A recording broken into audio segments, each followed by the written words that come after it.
Often during Stewardship Sunday, we hear Jesus' parable of servants entrusted with their master's bags of gold. The servant who put his bag of gold to work for his community was praised, and the one who invested it and doubled it was thanked, and the one who buried it to keep it safe was condemned. The takeaway for me is that we are entrusted with God's church. We are the stewards of God's money, and mere protection is not what God wants us to do. When the church reached out to my wife, Cindy, after she lost her sister, it reminded me that this is my church family. It deepened my appreciation of the gifts we give to each other as we share our faith in God. Yet, as we comfort the afflicted, I also believe God calls us to sometimes afflict the comfortable. 15 years ago, I decided to live primarily by my inner guidance. It is why I moved back to Gloversville to take care of my mother, why I married Cindy, why I went back to graduate school so late in life, why my dissertation involves a complicated subject like chronic pain, why I came back to the church, and why I'm standing before you. I asked myself, what has God called me to do? Whatever came up, I tried to do it.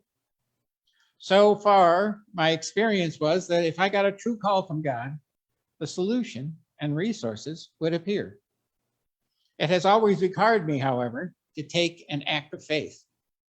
So I stand here today to ask my church a question about Gloversville's Code Blue shelter.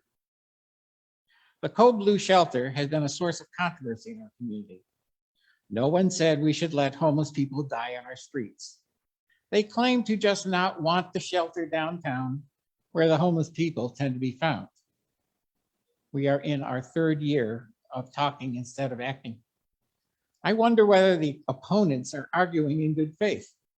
It seems to me they do not want it to happen. Instead, they are slow walking shelter approval with a goal of stopping it. I represented our church at the October meeting of the Twin City Council of Churches of Fulton County. They proposed that a possible moral response to this controversy would be a prayer vigil every night this winter until the shelter opens. It would open to anyone who is concerned about the homeless. Also, if homeless people attend the vigil before there is a shelter, they should be allowed to stay overnight. Last Monday, the trustees gave their permission for our church leadership to explore how we might help.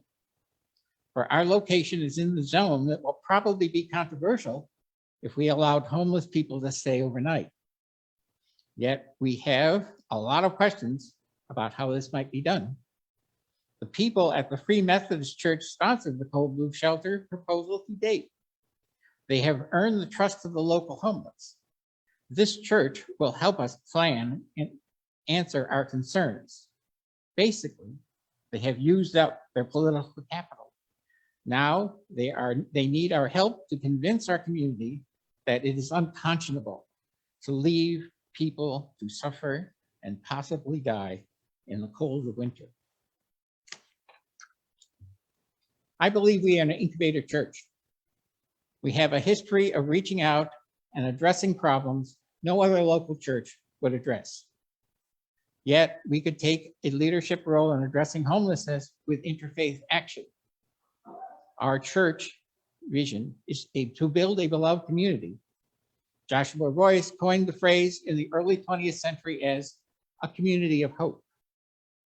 The Reverend Martin Luther King expanded that definition to a community where everyone is cared for and is absent of poverty, hunger, and hate. In a recent Bible study, Reverend Morante pointed out that early Christian church expanded by creating beloved communities. So within that vision, I asked, what does God want our church to do? Maybe, just maybe, This is God's way to revitalize and transform our church.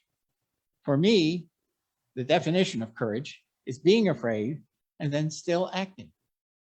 So I'm asking you, look into your hearts. Pray to God to give us the grace to address this problem. Finally, ask God to guide our community to a more compassionate and more moral solution.